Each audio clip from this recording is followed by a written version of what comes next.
बयाना किले का वो महल जहां आज भी रानी के हाथों के निशान और खून से सनी वो दीवारें मौजूद हैं। ये कहानी है आज से लगभग 1000 साल पहले यदुवंशी राजा विजयपाल जी के समय की। कहते हैं कि उस समय यहाँ हजारों की संख्या में फोर्ट में सैनिक और परिवार रहते थे। सन 1043 में अबू बकर कंधारी ने किले को चारों ओर से घेर लिया, लेकिन किले की मजबूत दीवारों और चौकियों को पार नहीं कर पाया। राजा विजयपाल जी की किले पर फतेह हुई, लेकिन एक सैनिक की गलती ने पूरे किले को तबाह कर दिया। राजा विजयपाल जी की रानी ने इस महल की दीवारों पर अपना सर पटक पटक कर जान दे दी, जिसके निशान आज भी उस खौफनाक मंजर की कहानी बयां करते हैं। आखिर उस सैनिक ने ऐसी क्या गलती की और ये हाथों के निशान आखिर किसके हैं? तो चलिए बयाना फोर्ट सीरीज के इस 5वें और अंतिम वीडियो में आपको दिखाता हूँ वो महल जिसमें किसी जमाने में राजा विजयपाल जी और उनका परिवार रहा करता था।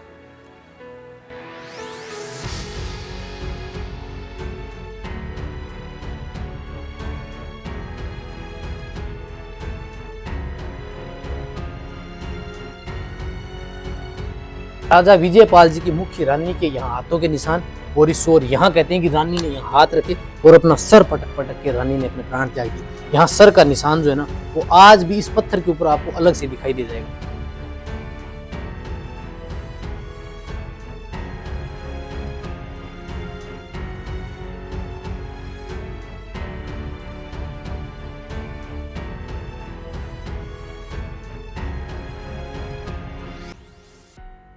महाराजा विजयपाल और उनकी रानी का ये मुख्य महल है। इसके सामने की ओर छतरी बनी हुई है, तो ये शायद बाद में बनाई गई है। किसी राजा का जब देहांत हुआ होगा तो उनकी छतरी बिल्कुल महल के सामने की ओर बनाई गई है।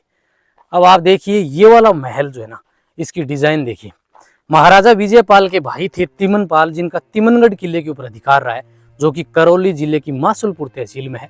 उस किले के अंदर प्रवेश करने के 2 द्वार थे, वो भी बिल्कुल हूबहू ऐसे ही मैंने देखे थे। इस ओर एक है ना छोटा कमरा भी बना हुआ है, ये वाला जिसकी ऊपर की दीवार है वो टूट गई है। ये वाला भाग देखिए, इस ओर आपको दीवार दिखाई देगी, क्योंकि ऊपर की ओर जो है ना वो महल बने हुए हैं। अंदर के जो महल है वो बिल्कुल आपको क्षत विक्षत दिखाई देंगे।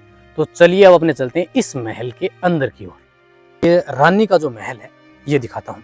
साथियों, राजा विजयपाल जी का इस किले के ऊपर अधिकार रहा है। 1043 ईस्वी में अबू बकर कंधारी ने इस फोर्ट को चारों ओर से घेर लिया था। कहते हैं कि कई दिनों की घेराबंदी के बाद में जब महाराजा विजयपाल जी ने आक्रमण किया तो वो इस किले के ऊपर विजय घोषित हुए। पहले इस गेट को देखिए, आपको मैं दिखाऊं तो ये गेट जो है ना ऊपर की ओर है, यहाँ पर कांच लगाए गए थे वो निकल गए। आज भी आप कुछ अवशेष जो बचे हुए हैं उनकी डिजाइन देखिए, वाकई बेहतरीन है। पूरा लाल पत्थर से बनाया गया, जो कि यहाँ पास के ही धौलपुर से काम में लिया जाता है। लाल पत्थरों का औद्योगिक शहर उसे कहा जाता है। साथियों, अब ये किले का मुख्य भाग है, जहां दोनों ओर बिल्कुल यहाँ सेपरेट सैनिकों के आवास जो हैं वो बनाए गए हैं। ऊपर की ओर यहाँ भी लकड़ी के गेट लगे हुए थे, देख सकते हैं।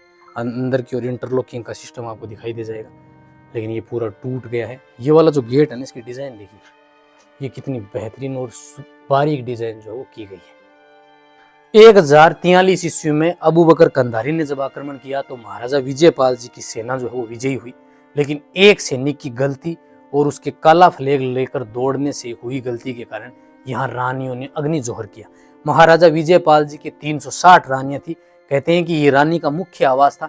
जब रानी को खबर मिली कि विजयपाल जी जो हैं वो युद्ध के अंदर शहीद हो गए, तो महाराजा विजयपाल जी की मुख्य रानी इसी खंबे के ऊपर यहाँ अपने हाथ लगा के और दीवार के ऊपर सर पटक पटक के कहते हैं कि उन्होंने अपनी जान दे दी। बाकी जो अन्य रानियां थी वो नीचे उस बावड़ी के अंदर 360 रानियों और अन्य राजकुमारियों ने अग्नि जोहर किया था।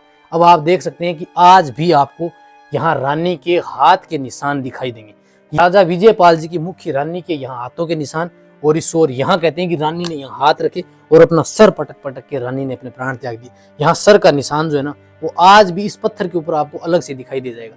और फिर आप अंदर की ओर आएंगे तो ये रानी का मुख्य महल था। अब इसको कुछ इस तरह से डिजाइन किया गया कि यहाँ सैनिक रहते थे।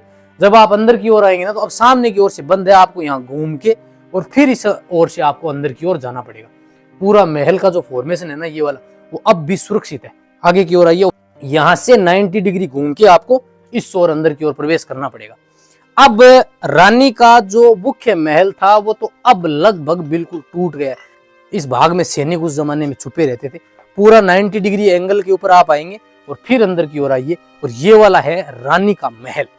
जो अंदर का जो भाग था वो तो बिल्कुल अब क्षतिग्रस्त हो गया है, टूट गया है और चारों ओर इसके कमरे बने हुए हैं, वो अपने देखने का प्रयास करेंगे। और ये वाला जो भाग है महल का ये सबसे बड़ा आवास था। तो इसके चारों ओर से मैं आपको दिखाता हूँ कि कौन कौन से आवाज जो है वो अब सुरक्षित हैं। ये वाला पूरा पिलरों बरामदा जो है ना वो पिलरों के ऊपर बनाया गया है। इसकी डिजाइन बिल्कुल वैसी है। अब ऊपर का जो भाग है ना वो टूट गया है और कुछ जो बचा कुचा है ना वो भी अब टूटने का ही प्रयास कर रहा है। ये वाला पूरा अंदर का एक कमरा था। फिर इस ओर देखेंगे तो ऐसा ही भाग जो है वो इस ओर है। सामने की ओर ये रानी का मुख्य महल था जो अंदर की ओर सुरक्षित है, वो देखेंगे। और इस ओर इस किले के ऊपर एकमात्र जिंदा तोप जो है वो यहाँ ऊपर की ओर रखी गई है, जो यहाँ की सबसे बड़ी तोप है। इस ओर के जो महल हैं ये भी टूटने लगे हैं। ये वाले जो महल हैं ये पूरा एक बरामदा था और फिर इसके अंदर की ओर यहाँ कमरे थे। देखिए तो ये वाला तो टूट गया है। इस ओर भी 2 कमरे बने हुए थे, तो ये दिखाऊं मैं आपको। इस ओर आइए, ये देखिए कितनी बेहतरीन चीज बनी हुई है। हालांकि ये गिरने वाला है, बहुत असुरक्षित है। यहाँ देखिए आप, तो ये एक महल का मुख्य भाग रहा होगा जिसमें यहाँ सामान वगैरह रखने के लिए इसको काम में लिया जाता होगा। ये देखिए ये अंदर की ओर जो अलमीरा अपने आज बनाते हैं ना वो अलमीरा ही कुछ ऐसा ही भाग यहाँ था रहा होगा। और फिर आप देखिए कि ये जो पत्थर थे डिजाइन किए हुए वो अब टूट के बिखरने लगे हैं। एक कमरा इस ओर भी था अंदर की ओर, ये था, यानी ये पूरा यहाँ से टूट गया है जो इस ओर से भी कनेक्ट था। अंदर की ओर का ये वाला भाग था। ऊपर जाने की सीढ़ियां हैं जिनसे ऊपर का भाग जो है वो इन सीढ़ियों से कवर होता था। अब ये जो था वो अंदर का महल था। देखिए यहाँ ये वाला टूट गया है और ये फिर रानी के महल का मुख्य प्रवेश करने का भाग था, जिसमें ये वाला भाग देखिए कि कितना सुंदर बना हुआ है। पूरा एक बड़ा बरामदा बना हुआ है पिलरों के ऊपर। और फिर इसके अंदर की ओर कनेक्ट में बात करूंगा तो यहाँ 2 कमरे थे, एक ये वाला और दूसरा ये वाला। ये तो टूट गए हैं अंदर की ओर से, ये कमरे थे। और फिर सामने की ओर का भाग है यहाँ से, जहां आपको ये अंतिम कोने का भाग है जहां रानी जो है वो आराम किया करती होगी। इस ओर का जो कमरा था तीसरा, ये वाला देखिए। और फिर इस कमरे के अंदर भी एक कमरा जो है ना वो बनाया गया है। यहाँ वैसी ही एक अलमीरा बनाई गई है और इस कमरे के अंदर एक कमरा था। देखिए तो रूम जो थे ना वो एक दूसरे से इस तरह से कनेक्टेड थे, ये जो कि हमें अन्य महलों में भी देखने को मिलते हैं। सामने की ओर का वो महल है। इस ओर से मैं आपको दिखाऊं तो ये वाला देखिए आप, यहाँ इस ओर भी महल थे वो टूट गए, ये टूट गया है। यहाँ पिलरों के ऊपर ये कमरे थे ये भी टूट चुके हैं।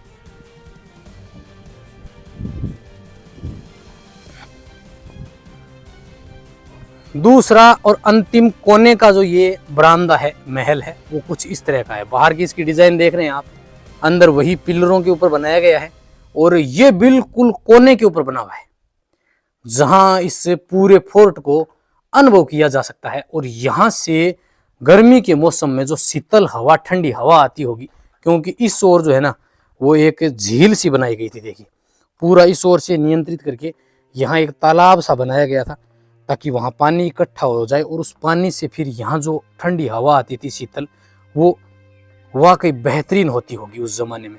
यहाँ से पूरा जो महल है, इस ओर का जो बाहर का भाग है इस महल का, नीचे की ओर जो बावड़ी है वो आप देख रहे हैं तो आपको दिखाई दे जाएगी यहाँ से बावड़ी। और फिर जो हमने प्रवेश किया था वो 4 दीवारी भी आप देख पाएंगे। और इस फोर्ट के ऊपर की ओर की जो 4 दीवारी है वो भी आप जो है वो यहाँ से देख पाएंगे। लगभग 30 से 32 किलोमीटर के अंदर ये जो 4 दीवारी है वो ये फैली हुई है। कई कई जगह से अब ये टूटने लगी है और पूरे के चारों ओर आप देखेंगे तो लगभग 1000 फीट गहरी खाई भी है। पत्थरों को बहुत ही सुंदर ढंग से और डिजाइन करके बनाया गया है। सामने की ओर फिर इस बरामदे के अलावा यहाँ 2 कमरे जो हैं वो भी बनाए गए थे। तो ये देखिए, ये उसी जमाने के, और इन पत्थरों के ऊपर बिल्कुल छोटे छोटे पत्थरों से ऐसा लगता है कि इस ओर भी आवाज थे, उनको अब बंद कर दिया गया है। ऊपर की ओर जो तोप रखी हुई है, जब तोपची तोप चलाता था तो उससे बचने के लिए या फिर सुरक्षित रूप से बाहर निकलने के लिए यहाँ सुरंग बनी हुई है। देखिए, ये सुरंग का रास्ता है जो इसके अंदर की ओर है। ऊपर से दिखाऊंगा आपको।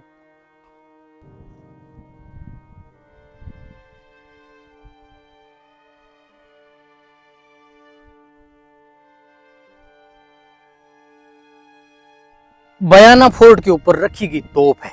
अगर मैं इस तोप के वजन की बात करूं तो उसका तो अनुमान मैं नहीं लगा सकता, लेकिन अगर इसको कम से कम 50 लोग भी एक साथ उठाना चाहें तो मुमकिन नहीं है। तो सोचिए कि उस जमाने में इस तोप को कैसे लाया गया होगा। अगर तोप को समय की मैं बात करूं तो 1527 ईस्वी 26 ईस्वी के अंदर पानीपत की लड़ाई की थी बाबर ने, और बाबर यहाँ भारत में सबसे पहले गोला बारूद और तोप लेके आया था। तो उसके बाद की है, तो अगर आप आइडिया लगाएं तो ये लगभग ये मानिए 500 साल पुरानी होगी अधिकतम। और इस तोप को आप देखिए कि ये वाला जो हिस्सा है, इस तोप का ये वाला जो हिस्सा है, इसको इसके अंदर सेट किया जाता था। हालांकि अब तो है ना, इसको तोड़ के लोग ले गए हैं और इसकी आइसक्रीम खा गए। और फिर यहाँ तोप जो चलाने वाला था, वो तोप चलाने के बाद में इसके अंदर की ओर नीचे चला जाता था। ये बंद हो गया है।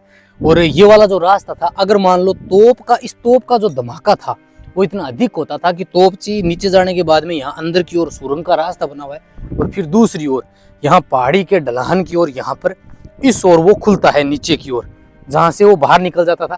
या फिर ऐसी कोई स्थिति होती तो वो इस ओर से उसके लिए यहाँ से गुप्त द्वार बनाए गए। अब आप इस तोप की लंबाई देखिए, तोप जो है वो लगभग 15 फीट लंबाई की तोप है। और इस तोप को उस जमाने में इस किले के ऊपर किस तरह से लाया गया होगा, किले की जो जमीन से हाइट है वो लगभग 1000 फीट है। तो उस जमाने में किस तरह से यहाँ इसको लाया गया होगा और इसको यहाँ लगाया गया होगा। रानी का महल जो है वो इस ओर नीचे की ओर था, और फिर ये ऊपर का महल, यहाँ सैनिक रहते थे। तो यहाँ नीचे की ओर कमरे भी बने हुए हैं, और ये पूरा ये ऊंचाई के ऊपर पूरा चारों ओर का इसको गोल बरामदा ये बनाया गया है आकार का भाग। और फिर यहाँ इस तोप को सेट किया जाता था। अब आप इस तोप के चारों ओर देखेंगे ना, तो ये वाले पिलर जो देख रहे हैं ना, खड्डे आपको 2 और एक तीसरा जो है ना वहाँ है। तो यहाँ उस जमाने वो तोप का नीचे का हिस्सा लगाया जाता था, और फिर इस तोप के इस भाग को यहाँ पर लगाया जाता होगा। और यहाँ तोप चलाने वाला जो व्यक्ति होगा वो यहाँ तोप के पास में यहाँ बैठता होगा। और पूरा अगर आप उस समय के धातु की बात करेंगे तो लगभग 500 साल पुरानी जो ये तोप है, ये देखिए, ये सिर्फ आप लोहे की नहीं कहेंगे, क्योंकि ये पूरे बाहर खुले आसमान के नीचे है। हर तरह के मौसम इसने देखे हैं, और फिर भी इसके ऊपर जो है ना जंग नहीं आई है। ये तोप बिल्कुल हूबहू वैसी की वैसी है। रानी का महल का ऊपर का जो भाग है ना, वो देखिए, उसके ऊपर गुंबदाकार छतरियां बनाई गई। तो मुगल काल का और तुर्कों का इसके ऊपर अधिकार रहा है, इस बात की पुष्टि आप इससे कर सकते हैं। और ये वाला महल का जो भाग है, इसके पिलर की डिजाइन देखिए। हालांकि अंदर का जो है ना वो तो पूरा टूट गया है।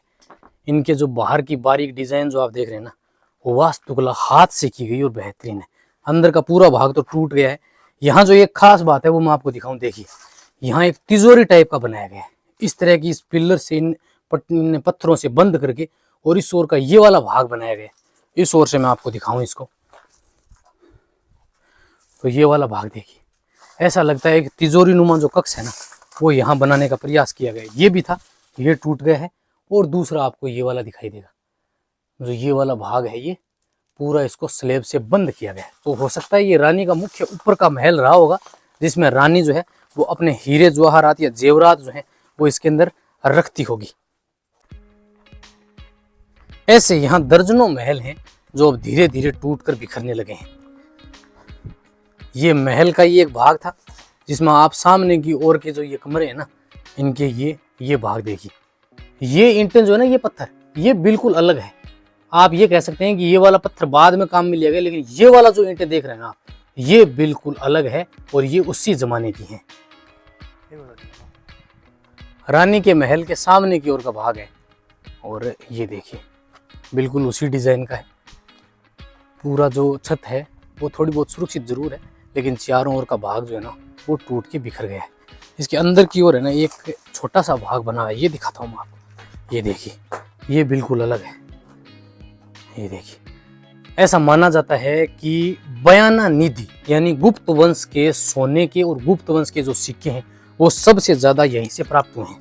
और आज भी कहते हैं कि यहाँ खजाना गड़ा हुआ है। और देखिए जगह जगह आज भी आपको खुदाई जो है ना वो दिखाई दे जाएगी इसी के चक्कर में। तो ऐसी मान्यता है कि इस किले के अंदर आज भी खजाना मिलता है। कुछ सालों पहले ही यहाँ गुप्त वंश के सबसे अधिक सिक्के मिले थे, जिन्हें बयाना निधि के नाम से जाना जाता है, जो आज भी संग्रहालय में रखे हुए हैं। इस ओर का जो ये महल का भाग है ये पूरा टूट गया है, 3 पिलरों के ऊपर है। आगे की ओर भी भाग रहा होगा लेकिन अब तो टूट गया है। देखिए, तो सामने की ओर इस ओर भी महल है। ये जो मीनार है उसके दूसरे किनारे के ऊपर है। तो आगे की ओर ये वाला भाग यहाँ से टूट गया है।